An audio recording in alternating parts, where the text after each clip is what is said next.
प्रेम से कहिए श्री राधे कृष्ण। प्रिय बंधु, नारद जी संसारिक ऋषियों से कहते हैं, हे संसारिक ऋषियों, आज मैंने भागवत जी के प्रभाव को देख लिया। उनके श्रवण से ज्ञान और वैराग्य नवयुक्त हो चुके हैं। भक्ति महारानी तो पहले ही नवयुक्ति थी, परंतु इस कथा ने तो ज्ञान और वैराग्य को जैसे नया जीवन दे दिया हो। इसलिए हे संसारिकों, मेरे मन में कोई संदेह अब नहीं रहा, परंतु मुझे एक बात बताइए, ये जो श्रीमद् भागवत ज्ञान गीता है, इसके प्रभाव से और किस तरह के पापों का नाश हो सकता है, किस किस तरह के पापी इससे उद्धारित हो सकते हैं। सनकादिक मुस्कुराए, कहने लगे, हे नारद जी, इस सवाल को ही छोड़ दो। आप एक काम करिए, आप ये सवाल करिए कि किस तरह के पापी इससे नहीं कर सकते। हर तरह के पापियों को, जिसने पैदा होने के बाद पूरी जिंदगी में पाप के अलावा कुछ न किया हो, अगर वैसा पापी भी पाप करते हुए श्रीमद् भागवत जी के शरण में आ जाए, उसका भी उद्धार हो जाता है। जितना पापियों के पास पाप करने की क्षमता नहीं है, उससे अधिक पाप का नाश करने की महत्ता श्रीमद् भागवत में है। बोलिए श्रीमद् भागवत भगवान की जय। सनकादिक कहते हैं, इसलिए हे नारद, मन में कोई संशय ना रखो। नारद जी कहते हैं, अभी ज्ञान और वैराग्य इनका उद्धार हुआ, ये पुनर्जीवित हुए, पुनर्नवयुक्त हुए, ये तो मुझे समझ में आ गया। जैसा कह रही हो, महान से महान पापियों के पाप का नाश हो जाता है, क्या अभी तक ऐसा हुआ है? सनकादिक कहते हैं, जो भी मनुष्य इस ज्ञान यज्ञ में आहुति देगा, वो निश्चय ही महान पाप से मुक्त हो जाएगा।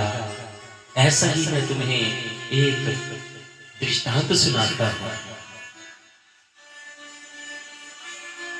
तुंगभद्रा नदी के तट पर, हे नारद जी, एक पंडित जी रहते थे।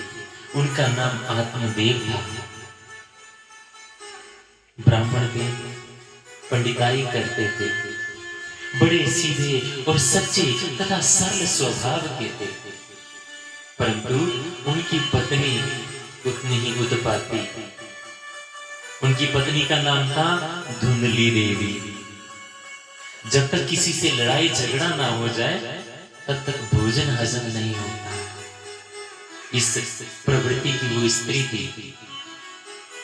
पंडित जी बेचारे कर्मों के विधान को जानते थे, जैसे तैसे गुजारा कर रहे थे, परंतु दुर्भाग्यवश उनके कोई संतान नहीं हुई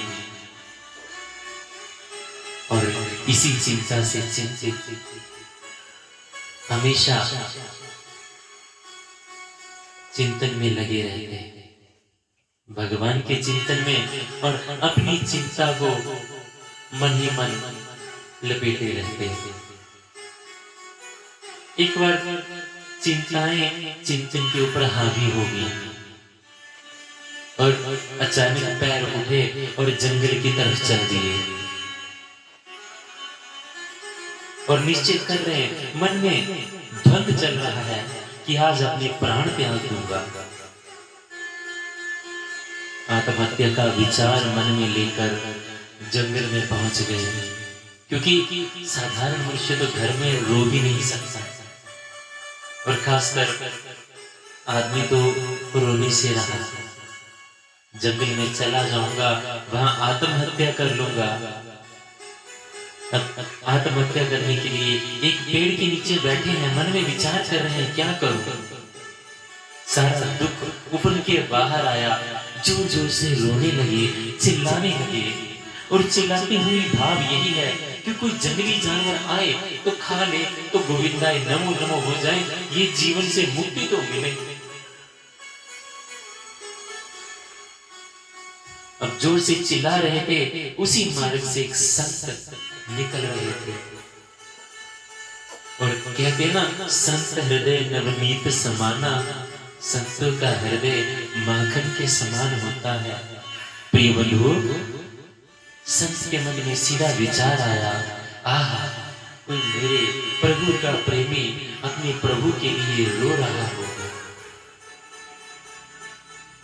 जाके देखता हूं। संत भी अपनी मस्ती में जहां से आवाज आ रही थी उसी ओर चल दी। वहां पर पहुंचे तो देखा एक ब्राह्मण जोर जोर से रो रहा है।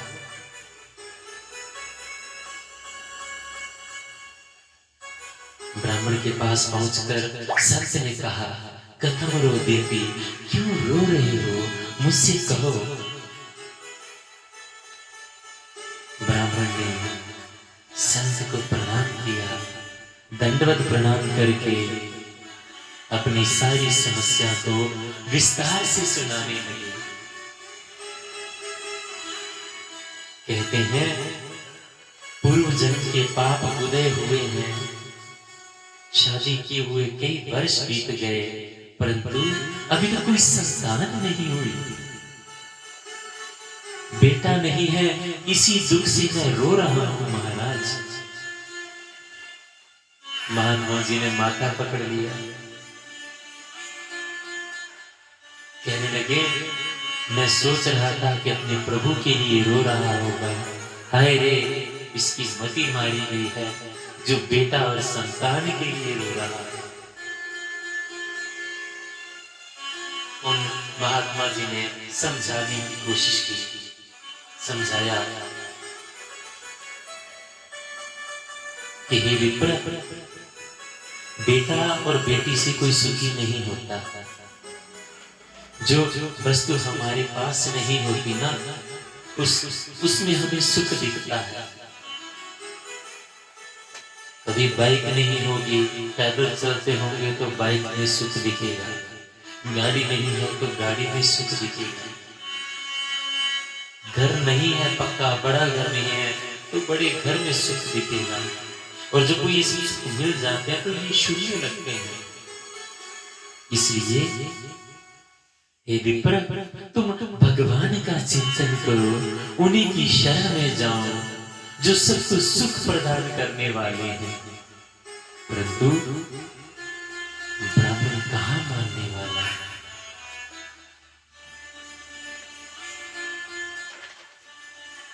कह लगे, नहीं, मुझे तो पुत्र ही चाहिए, मुझे संतान चाहिए। तब संत बोलते हैं, हे विप्र, संतान से किसको सुख मिलता है? सुख तो अपने भाग्य का होता है। जानवरों के इतने सारे बच्चे, दर्जनों बच्चे होते हैं, क्या वो सुखी हो जाते हैं? नहीं। राजा सगर को अपने 60,000 पुत्रों से दुख उठाना पड़ा था, इसलिए तुम पुत्र का हक छोड़ दो। वैसे भी मैं तुम्हारे मस्तक की रेखाओं को देख रहा हूं, उनमें 7 जन्मों तक तुम्हारे कोई पुत्र नहीं होगा। इतना कहने की देरी थी, ब्राह्मण आत्मदेव जी जोर से धरती पर सिर पटकने लगे। कहते, हाय रे, मैं तो इसी जन्म में इस दुख से दुखी हो रहा हूं, और आप मुझे 7 जन्मों तक ये कह रहे हैं कि कोई संतान नहीं होगी। नहीं नहीं नहीं, अब तो मैं अपने सिर को धरती पर फोड़ फोड़ के अपने प्राण त्याग दूंगा।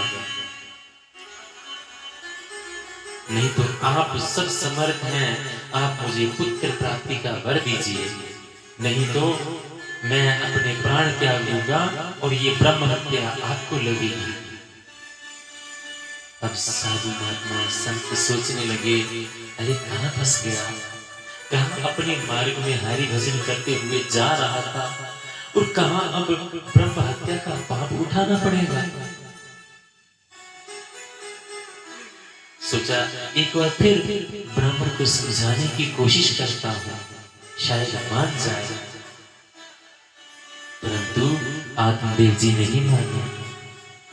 कहते हैं अगर आप दे सकते हो तो पुत्र दीजिए, नहीं तो ब्रह्म हत्या का पाप अपने सिर पर लीजिए।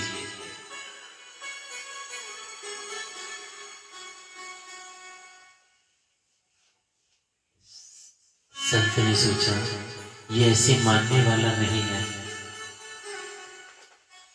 एक फल निकालते हुए आत्मदेव को देते हुए कहा, ये फल है, अपनी पत्नी को खिला देना, जिससे अवश्य ही उसको पुत्र की प्राप्ति होगी। ब्राह्मण देवता बड़े प्रसन्न हुए, खुशी से नाचने लगे। हे महाराज, आपकी बड़ी कृपा हुई।